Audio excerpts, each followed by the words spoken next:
topic, as Russell said, is about how technology is shaping the offshore sector. So it's going to be a conversation between Eetu and myself, and do join in when you feel like. But what I like to do to start is by stating my position, the perspective from which I'm going to speak, and the questions that I'm going to ask Eetu, and I hope he shares this same perspective. First of all, technology is disrupting everything. And when I say disrupting, I don't mean gradual disruption, incremental disruption. I mean exponential disruption. This is in a different paradigm. In other words, we are not moving in a linear way from A to B. We are moving paradigms, okay? And on this point, I'm going to quote Jack Welch, who says, if the rate of change on the outside exceeds the rate of change on the inside, the end is near. And I concur completely with this statement. And this is true of countries, governments, individuals, any entity. If the rate of change outside exceeds the rate of change on the inside, the end is near. And we are now experiencing technology change at the exponential rate. So unless the change inside is also at the exponential rate, the end is near. So this is my perspective. You don't have to agree with it, but because then I'm going to ask Eetu whether he agrees with it, what his view is, and what he thinks of the impact of technology on the offshore sector. Eetu. I totally agree with it, and that's by having worked with different technologies for years now, and obviously it is exactly how you describe it. Now, what do I think is the biggest impact on offshore sector? I have a view on this, which I think is a shift from physical to technology-driven approach. I mean, previously, as the good old days, you would have service providers who are on location, and they can go and knock the door of a bank to open an account. They can go knock the door and register a company. While as in technology remove this advantage and remove these barriers from others to do so, and others to provide similar services. So whereas in offshore sector has been in unique advantage of this aspect, in the future, and already we're seeing this happening in countries like Estonia, where I can register a company from not even being in Estonia. So it's really a race to zero tax, but at the same time it's a race of who comes up with the best technology and serves the customers with lowest cost and more efficiently and fastest, really. So I think that is my view on the biggest impact. Obviously there are more aspects to it, but that is really the number one from my point of view. I agree completely with you. And I'd just like to make a few points with particular reference to the offshore sector. One is that there is greater transparency, and there will continue to be transparency. This is not a prescriptive. I'm not making a prescriptive statement. This is a descriptive statement. It's not whether I like it, you like it, but there will be greater transparency. The other thing is there will be greater global convergence on regulatory framework and on standards. So the differentiation between offshore centers can increasingly will no longer be based on the regulations and standards, because there will be greater and greater global convergence. It has to be something else to differentiate one offshore center from another. You know, Eetu, offshore centers are not manufacturing centers. They're all, I believe, if all the activities are in the service sector, whether it be tourism, whether it be financial services or related sectors.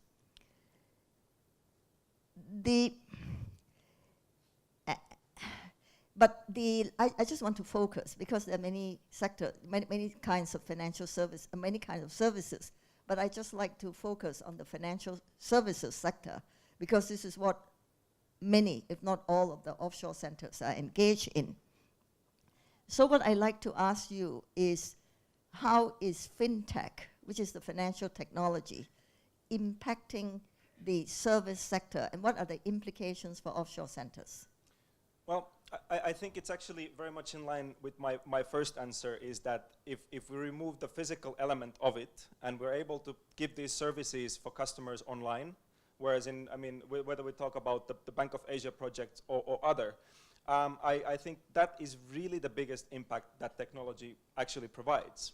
But let me ask you in return, because I know that you've been looking into e-payments, and given the fact how fast they are growing, and really how disruptive they are, look into China and US actually in particular. What's your view, how would these e-payments affect the offshore financial sector, and whether this is something that they should look into? Oh, absolutely. You know, I just looked up the Alipay numbers. Alipay is the largest online payment system in China. It accounts for 60% of the online payments in China. It's been in business for 11 years, but initially it started slowly. It accelerated in the past few years, and currently the average number of daily transactions is 173 million. Number of transactions, 173 million, which is, again, when you think, and I'm just using Alipay because I can get it easily as a form of research, the number of global transactions online would be 10, 20, 30, 40, 50 times of that. So the potential for e-payments is huge. Because as I was saying, you know, somebody said to me, who is actually in the fintech business, and he runs a publicly listed company, there are only two kinds of internet businesses. One is information, which is largely free. The second kind of business is transactions. And these transactions could be online, offline, it could be physical, it could be digital wholly. But at the end of this supply chain, there will be payment. And increasingly, these payments will be electronic payments. Simply because if you deal on the digital business, you have to use electronic payments, e-payments. Even if you deal in physical goods, increasingly it will not be in cash, because so many societies are moving to cashless. And we're seeing this, you know, I mean, the UK, which is advanced in technology but quite conservative, is announced that it's going to go cashless in a couple of years. And there are other Scandinavian countries that have already gone cashless. So e-payments is attractive because for small island economies, because it's global. It can happen anywhere. And I think, as the financial secretary said early, the advantage will go to the first movers, who can get there first. So I think definitely, and but the other thing which is important also is it gives substance to the offshore incorporation business. Because if you go into something like e-payments, you attract operators who provide settlement services to their business, their e-commerce business. So it gives substance, which is what I've been hearing throughout the day, that is no longer sufficient to provide offshore services. You must have substance within the country for the business, the kind of business that will attract businesses to actually locate in that with any offshore center, come with their family, live there, and undertake these businesses. So certainly, this is one area. But I would take another area. I'm looking at it. You know, I think Lorna Smith mentioned many kinds of businesses that will also give substance to the offshore centers. But I'm focusing mainly on the digital technology side. And I think another business that any offshore technology should go for, and again, is the advantage to the first movers, is to be a data center. I mean, there are pipes and tubes running, throughout the Caribbean. The economy that pick up the challenge to be a major regional center, like Singapore has picked up the challenge. Hong Kong has been more slow. Singapore is the data center for the whole region. So if, for example, I want to set up a website business, an internet business in Myanmar, I actually go to Singapore to get a cloud storage there to do my business in Myanmar. Now, an offshore center in the Caribbean that takes advantage of this opportunity will do very well because it will attract ancillary industries and it will give substance to the whole economy and the incorporation business. What do you think of that? Sorry. quite emptying, but definitely. I mean, it's again the same thing that I started with, is that it removes barriers, it removes boundaries. So you can basically be anywhere in the world and operate a global business with the help of internet and related technologies. So it definitely it fits to the offshore sector as well perfectly. Yes, but the concept of substance, you see, that it attracts people to actually go and operate there. I think this is an important concept that underpins so many of the speakers for in the whole day. It's late in the day. We have made our key points. So let me ask you, how will the technology shape the offshore sector, which is the question that we are meant to answer? So talking about the future. Yes. Okay. So at the moment, I think where large part of the offshore sector is the if we give an anecdote, it's the corner bookshop in a small city, and Amazon is coming to the market. So you're still safe, you're still selling the books, and you're still fine. But what happens when Amazon really kicks in? And I think this is really a question that everyone who's operating in this sector should ask themselves and try to answer. And is there a way where you could basically take the service that you now operate from a physical location, providing human contact? Is there a way that you could basically take that service and offer it online somehow for cheaper, faster, and much more efficiently?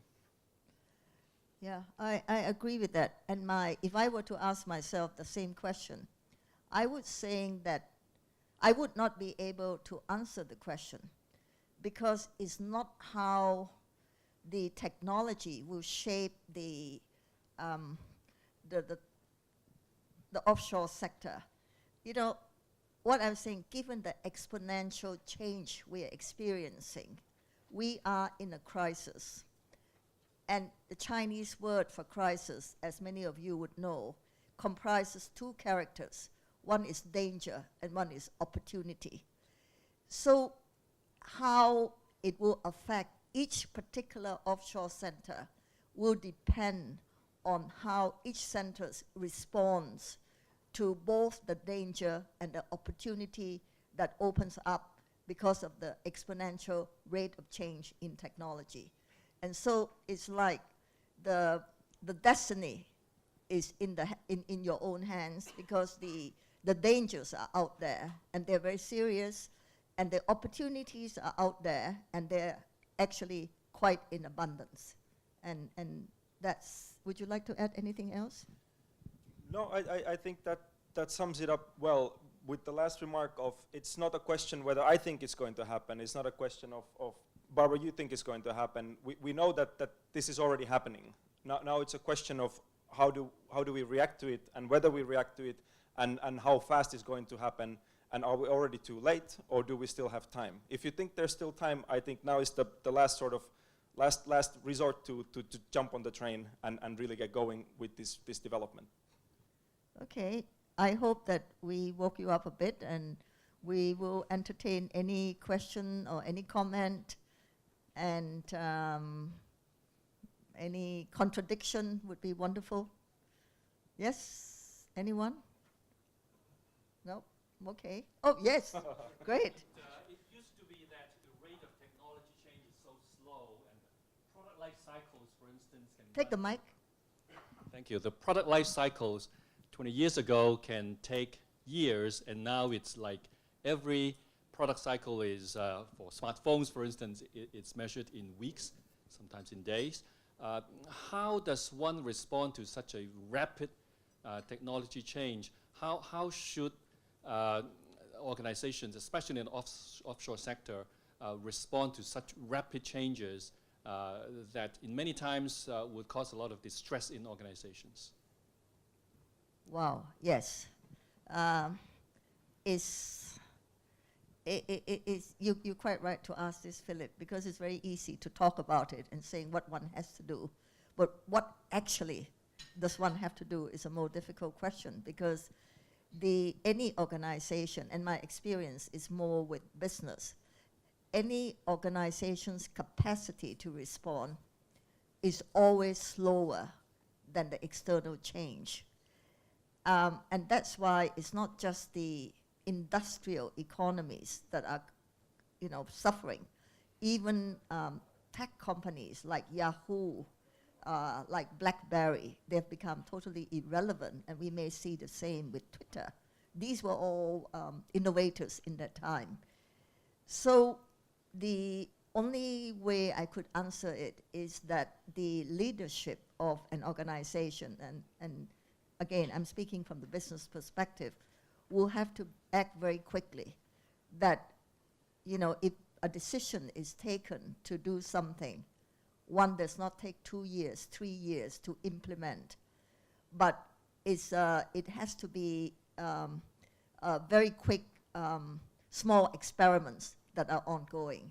It is, and the disruption will be continuous, and this is something we have to live with. Probably the most successful industrial experiment, and so far very successful, is GE, where Jeff Immelt said that we will become an internet industrial company, an internet company engaged still in industry. And the changes that they have made over the past 18 months has been absolutely astounding. And everybody is rooting for them, because it's not easy to make changes when you are such an established company. But if any company, any big company is to succeed, it would be GE. And I think it's worth looking at as a model for how do you handle changes in a big organization, which a country is also like a big organization. You have something? Just a quick thought. You talk about I think it was Estonia being able to do everything online, not being able to be there. It strikes me that as we go more and more in that direction globally, then there's a real risk that places like the BVI and our competitors could shoot themselves in the foot by being able to do everything remotely. Then we take away, the substance of actually what's going on right now in the BVI. What are your thoughts about how how we as the BVI best guard against that? That's a very good question, and I think it can be only answered in the same way, is that if your competitor is doing something better than you, you have to do at least the same or go beyond. And I think that the BVI and actually other offshore jurisdictions still have the advantage of a zero tax. Whereas at the moment, still in Estonia, even if you incorporate online everything, you still are subject to a tax. But it really is a race, as I mentioned, it's a race to zero tax. And if you're able to provide that, you're already there. But in order to just serve in the same level of service as these other examples are, I think that's in a short term at least, that's a good defense. Yep. Okay. If no other comment or question, since we are the last speakers, let me thank the Honorable Premier for gracing us with on this event, and for inviting us to speak here, and to congratulate the organizers, Elise and her team, and all those, and of course Russell Harrigan for organizing this wonderful conference. And from us, we sign off here. Thank you very much. Thank you.